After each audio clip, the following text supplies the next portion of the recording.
Just moments ago, a judge ordered a 16-year-old accused of killing 5 members of an East St. Louis family to remain in custody. 5 on your side's Travis Cummings is live outside the St. Clair County Courthouse in Belleville. Travis, you're telling us prosecutors also revealed some new details inside the courtroom today.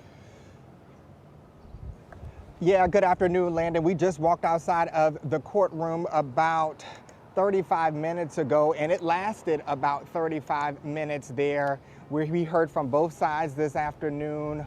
Jamir Davis, I want to talk about him. As he entered the courtroom, he was cuffed by hands and feet. He smirked every once in a while as arguments were read. In terms of those arguments from the defense and the state, we heard several different versions. Let me kind of walk you through that as we show you some video from the scene that we've gotten over the last couple of days here.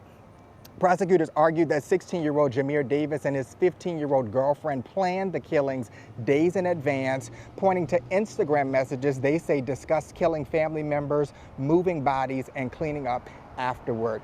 The state also argued investigators found a human finger. This was probably one of the most gruesome things I heard this morning. Inside the white Chevy Traverse the two were driving during all of these incidents. Prosecutors alleged the finger belonged to one of the family members, the teen girl's grandmother, and said the pair planned to use it to unlock her cell phone.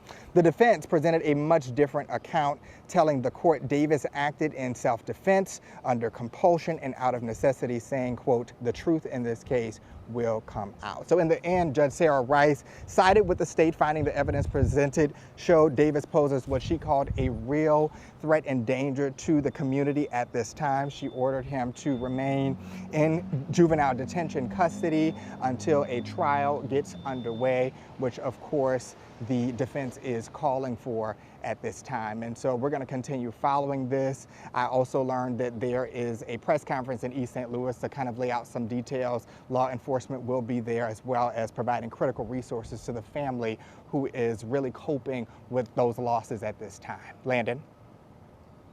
Lots to unpack there. One question I have, though, did the judge make any decisions about the charges involving the 15-year-old girl who is accused of being involved in this shooting? Now, we know prosecutors want to try her as an adult as well. No, Landon, this was solely Davis's hearing, his detention hearing this morning. And so, of course, her name, the defendant, did come up a few times. It was obviously X'd out, marked out. They only mentioned her by initials. And so, yes, we will be learning whether she'll be tried as an adult or not in this case later today.